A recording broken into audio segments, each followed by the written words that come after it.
Yo, this is Rick Mahorn, the bad boy, giving a shout out to my man Drew, Detroit Drew. Make sure you tune in on his YouTube channel, Detroit Drew, bad boy. What up, though, peeps? How's everyone doing today? And I just want to give you a quick update. Probably won't be so quick because we got a lot to talk about involving Jerami Grant and the trade rumors. The last few days have been kind of crazy if you've been following along with it. If not, then buckle up because it's kind of a roller coaster of I don't know what's going to happen. So last week sometime, a report came out that Jerami Grant still wants to be a number one option, that he's not referring to go back to being a third option on a good team. He still wants to be the guy, and he's looking for a pretty big contract extension next year. So that might put a damper on things because I think he's still got one more year left next year, and after that he's a free agent. I think he's got one more year left. But regardless, some teams might not be willing to give up as much, not knowing if they want to spend that kind of money on Jerami Grant. However, on the flip side of that, a team like Chicago that's pretty banged up, no Zach LaVine for a month, no Alonzo for a month, no Alex Caruso for a month. They might be a little bit more desperate to stay afloat because you don't want to lose the first seed, especially when you're a young team like that in terms of chemistry. They got a nice mix of vets. Like DeMar's having an MVP caliber season. Zach LaVine's doing Zach LaVine stuff. You don't want to lose momentum because it's not going to be easy in the playoffs. In the playoffs, Milwaukee's going to be a tough team to play against. Philly, Embiid's playing off of his best I've ever seen him play in his career, man. He's balling out right now. And then especially Brooklyn, when the playoffs come, man, they'll be, if healthy, they'll be dangerous. So a team like Chicago might be a little bit more desperate. But then I seen Pistons' own beat writer, James Edward III, say that it may not be a give me that the Pistons are going to be trading Jerami Grant, that they might hang on to him and instead look to move people like, unfortunately, Josh Jackson. I would have liked to kept him, Detroit homegrown guy, hometown kid. I really like Josh Jackson. I don't really know if I want to see him go, but at the same point in time, he's not really a person. If the deal is good in our favor that you hang on to, you got to do what's best for business. Always will respect Josh Jackson and pull for him, being a Detroit guy. It's just, I don't really know if he fits with what we're trying to do or with our team. He's really streaky, and when he gets his opportunities, he either thrives or he doesn't. So I know it sucks. I know a lot of you guys like Josh Jackson, but just buckle up. This is coming from James Edwards. We might look to move Corey Joseph, try to move Rodney McGriddle again. So, even if we do trade all three of those guys, you're not going to get a whole lot in return. You'll get some young pieces, some late round draft picks in the second. Not that bonkers. Although, the Troy Weaver, we had Bull for 2.5 days for Rodney McGriddle. I'm kind of curious to see what else he can get for him now. I want to see if that trade was better or if at the deadline this will be better. Troy Weaver's keeping you on your tiptoes, man. You don't know what to expect with him. So, but this whole Jerami Grant situation, it's a good problem to have with the Pistons, because if he comes back, you got another 20 point per game scorer coming back and all that. But in the meantime, since he's been out with that thumb injury, Cade stepped up. This is Cade Cunningham's team. No ifs, ands, or buts about it.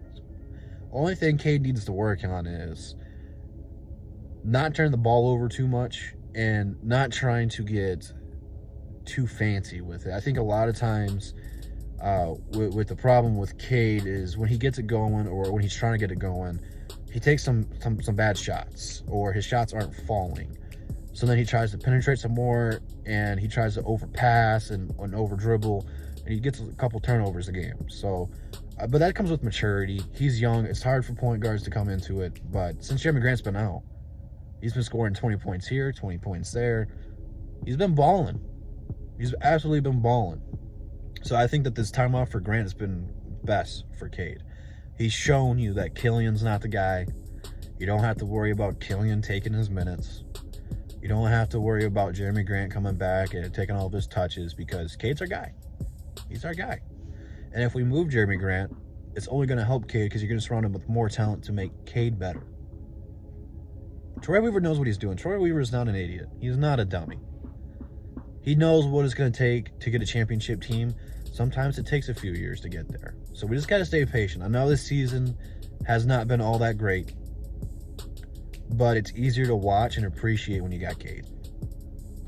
Cade's special. Cade's really special. I just hope the Pistons can go out and turn some of these assets we're looking to move on from or let go and get some size down below. I like Beef Stew. Trey Lyles, I can't even say anything bad about him because he's been playing pretty solid the last couple of weeks.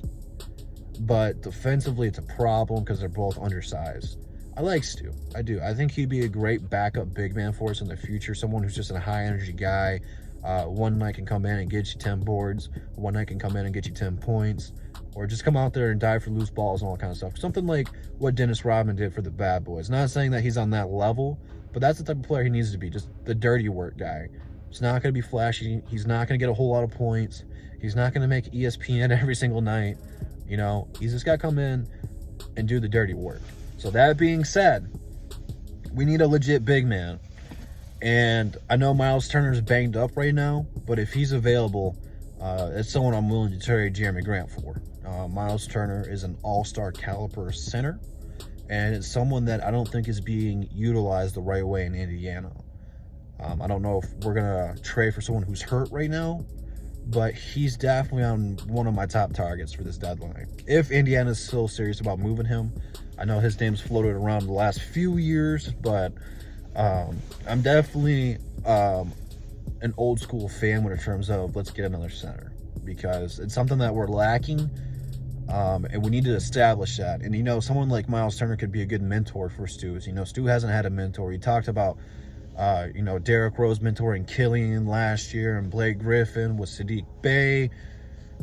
Well, we need that with the big man for Stu, someone to idolize. And it's going to help having Big Ben in the house, you know, when he's all in the practice facility and stuff. He's been a lot more active this year with the team, which is good. But I don't know, man. What do you guys think about the latest of the Jerami Grant news?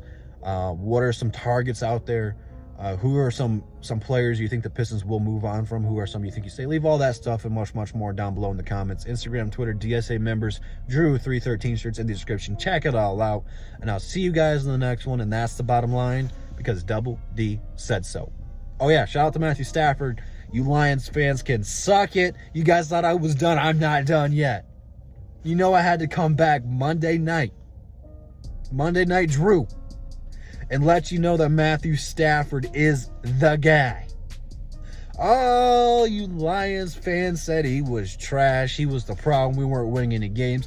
His first season out of Detroit. His very first one. It's not like this has been a 2 or 3 year journey out of Detroit. His very first season outside of the D. Won his division. Won a playoff game. Beat the GOAT. Possibly retired the GOAT Tom Brady in the playoffs. Now he's going to the NFC Championship, playing the 49ers, who is a really, really tough team. You know, I want to say the Rams are going, but you can't overlook the 49ers. I don't think anyone thought 49ers would have gone this far, but I definitely called the upset over Green Bay. So the Rams can't overlook the Niners into the Super Bowl. It's a very serious game, but I just want you Lions fans to know, Matthew Stafford was not the problem. I don't really think it was the coaching or the front office, or really most of the players. Yeah, we haven't had a whole lot of talent, you know, through Calvin and Sue leaving. However, there's always one consistency with the Lions, and that's the forwards. Sell the damn team to some people who know football. I'm going to leave it at that. I don't want to make this a long video. I'm already over 10 minutes. If you want to talk Lions, we'll talk Lions. If you want to talk Stafford, we will. I just know Easy's been doing this Blake Griffin thing with Stafford, and it ain't working, guy. It ain't working. You went, nah.